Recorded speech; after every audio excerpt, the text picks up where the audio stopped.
Yaorana et bienvenue sur Jurismana. Aujourd'hui nous allons un petit peu détailler la vidéo sur la hiérarchie des normes en examinant le bloc de constitutionnalité en France.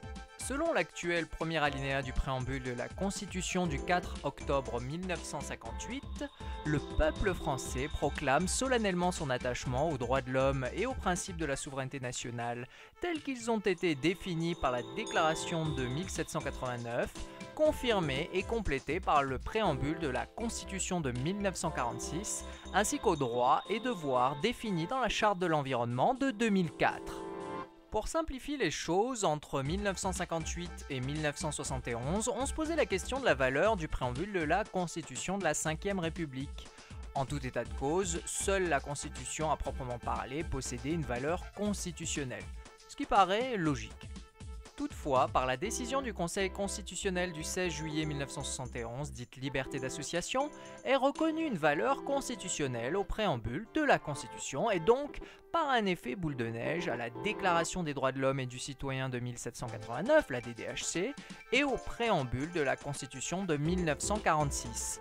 C'est la naissance du bloc de constitutionnalité. La jurisprudence ultérieure du Conseil constitutionnel confirmera cette position et provoquera même l'extension de ce bloc à valeur suprême dans la hiérarchie des normes françaises. Il convient de présenter ces différents éléments. La très connue DDHC de 1789 est un texte qui comporte plusieurs éléments relatifs aux droits fondamentaux des individus, comme l'égalité, la liberté ou la sûreté, et des principes d'organisation constitutionnelle, comme la séparation des pouvoirs, la souveraineté nationale, le consentement à l'impôt et la responsabilité de l'autorité publique.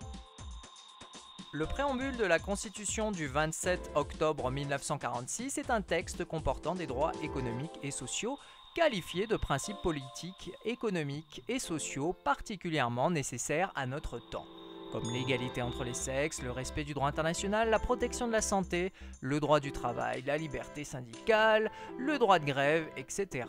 Ce sont des droits nécessitant une intervention souvent importante de la puissance publique.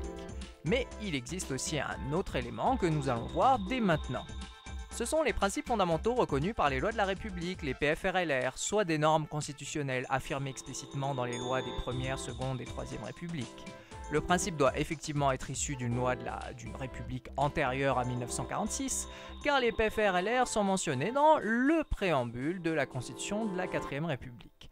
Il faut noter que le principe doit connaître une certaine continuité et doit présenter un caractère suffisamment général. L'exemple le plus connu est celui de la liberté d'association issue de la décision susmentionnée de 1971 du Conseil constitutionnel. D'un point de vue plus général, il existe aussi les principes et règles à valeur constitutionnelle. En effet, le bloc de constitutionnalité contient des règles non écrites, issues de la jurisprudence, donc dégagées de manière prétorienne par le juge constitutionnel, tels que les principes à valeur constitutionnelle qui découlent de la Constitution même, et les objectifs de valeur constitutionnelle qui s'adressent aux législateurs, comme l'accessibilité et l'intelligibilité du droit par exemple. Pour terminer, il existe aussi la Charte de l'environnement de 2004. Le Parlement, réuni en congrès à Versailles le 28 février 2005, a entériné le projet de loi constitutionnelle qui introduit la Charte de l'environnement de 2004 dans le préambule de la Constitution de 1958. Elle comporte des principes dont la valeur contraignante est à géométrie variable en fonction de l'application des juridictions. Il est ainsi possible de citer le principe de précaution ou encore celui du pollueur-payeur. Et voici un petit récapitulatif en zoom arrière. Et voilà, nous en avons terminé avec le bloc de constitutionnalité. Merci pour les abonnements, les likes et surtout vos commentaires. A très bientôt sur Jurismana. Parheyane!